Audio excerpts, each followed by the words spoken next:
So today I want to talk about hard money loans and my experience using a hard money loan.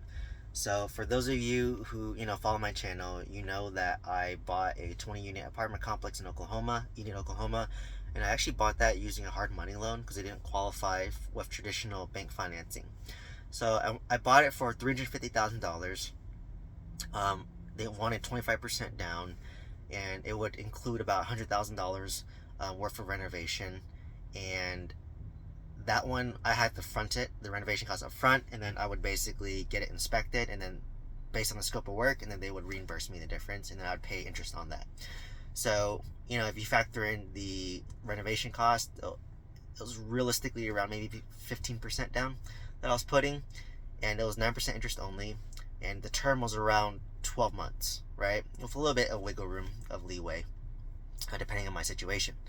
So basically, I thought it was a screaming deal. So let me show you my underwriting at the time. So I just thought, okay, well, I'm buying it for $350. It appraised at $400. I'm putting in $100,000 of renovation, so I'm all in for about $450. And I thought it was gonna be worth around $700,000, assuming that interest rates were gonna be, maybe 5-6%, right? So bought the deal. Was pretty easy to close, to be honest. The hard money lender was just a little bit slow in terms of closing because they had to use their own title attorney in New York, and the property was in Oklahoma, so there's a little bit of delay there.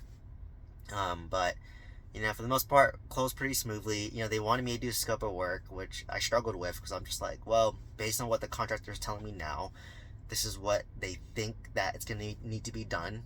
But what I learned is that you're giving an estimation as to what the cost is and what repairs are needed. But once you actually start to repair it, you'll realize that, oh wait, I thought it was going to be like $3,000 for flooring, but after ripping out the flooring, we realized that there's more damage that's done that's going to cost more money.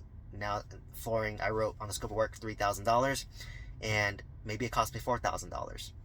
And what sucks about the scope of work is that the hard money lender treats it like a Bible, right? So if, let's just say, I put down under, when I got the loan approved, I need $3,000 worth of flooring for unit number 2, but it ends up costing me $4,000 to fix the flooring for unit number 2. They're only going to give me $3,000, right? Because that's what I wrote in the scope of work, right?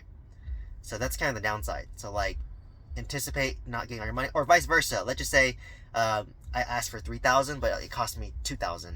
They're only going to give me $2,000, and that extra $1,000 is not going to be allocated somewhere else. It's just going to go towards it. I just can't get access to that money. So realistically, I did put in about $120,000 to fix up the apartment, but I actually only got reimbursed about $60,000 because it followed the scope of work. Everything else I did deviated from the scope of work, so that I didn't get reimbursed that. So just keep that in mind. Don't depend on getting 100% of the what you put in the scope of work, right? Don't anticipate getting 100% of that, because that's not realistic. It's definitely not realistic, right? So just have that money saved in reserve. So basically, anytime I finish a project, I would just say, hey, I'm requesting this much, and then they would come, inspect it. If it looked good, you show proof, and they'll reimburse you the money, right? And then now you're paying 9% interest on that money.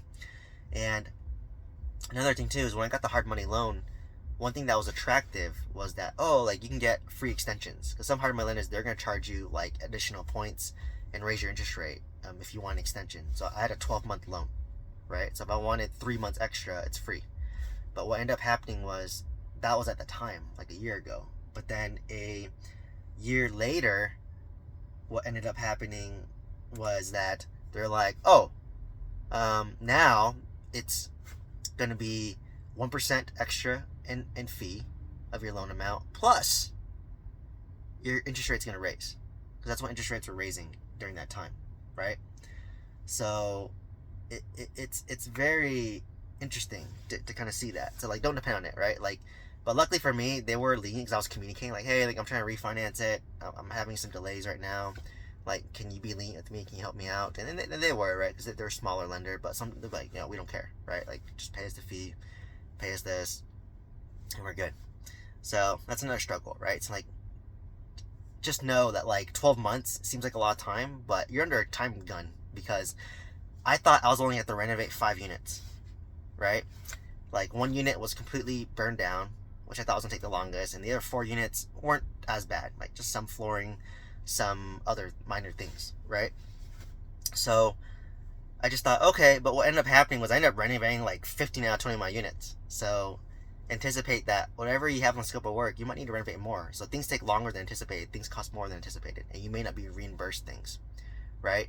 And then when I was doing my cash out refinance, to get out of my hard money loan, which was at 9% interest only, that's when interest rates were skyrocketing, when lenders were scared, and it took me 90 days to do a cash out refinance through a lender, Bank of the West, who I have a prior relationship with.